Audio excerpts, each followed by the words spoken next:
Hello students, welcome. The next topic we are going to discuss is banking of tracks.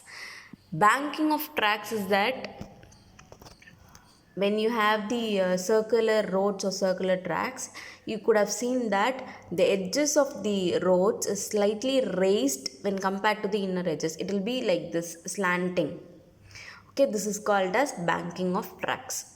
So when there is a concept of banking of tracks, there will be an extra angle that will be introduced here, which is called banking angle, at which angle this must be raised to the inner edge. That is called the banking angle.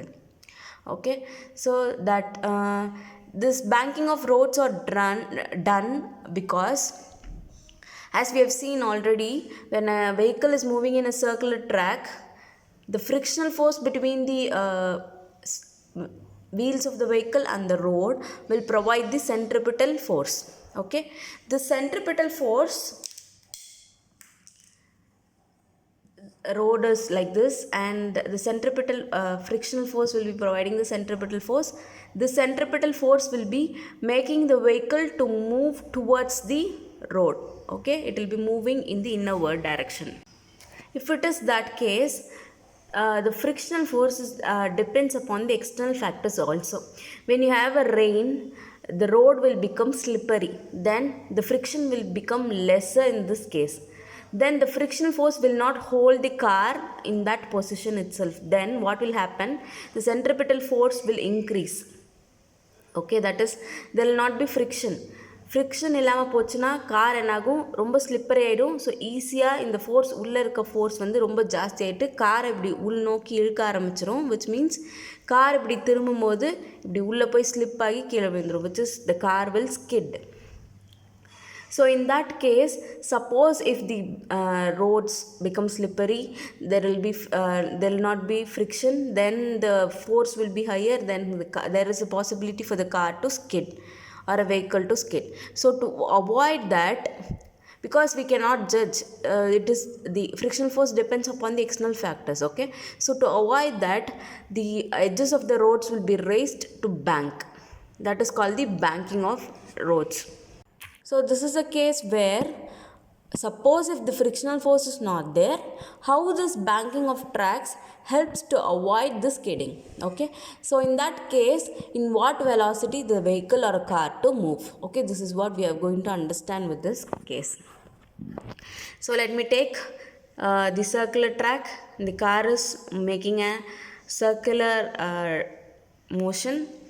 Then the normal force is given along the normal force is that vertical force acting on the object. So object is like this, so the normal force will be in particular angle. Then this is at some angle, so I am going to resolve this normal force into two components as horizontal and vertical component. So horizontal component is n sin theta, vertical component is n cos theta. And obviously for a normal force you have a downward gravitation force mg. So this is like this. So there are two forces, one is gravitation force and the other one is normal force. Only two force. Here in this case, I am not going to consider the frictional force. Without frictional force, there is no friction at all. Then how this banking helps with the banking of roads helps with the car to move. That is what is the consideration. Okay, so when you equate this all the forces, you can write it as, see, these two forces are equal and opposite, so this can be written as n cos theta is equal to mg. Let me take it as equation number 1. And this n sin theta is nothing but pointing towards the center of the circle. Now in this case, this n sin theta will act as the centripetal force. So it is n sin theta is equal to centripetal force, which equation is mv square by r. So let this be equation number 2. Now I am going to divide this second equation by the first equation. So divide 2 by 1, which will be n sin theta divided by n cos theta, which is equal to mv square by r whole divided by mg. So in this case, n will get cancelled off, then m is getting cancelled off. So you have sin theta by cos theta, which can be written as tan theta, which is equal to, write the remaining part, v square by rg. So I am bringing this rg to the other side. It would become v square equal to rg tan theta, or else v is equal to root of rg tan theta.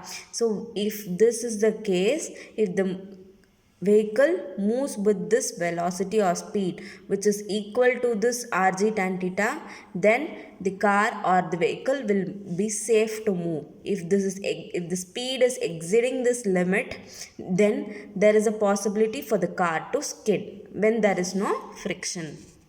I hope you've understood. Thank you.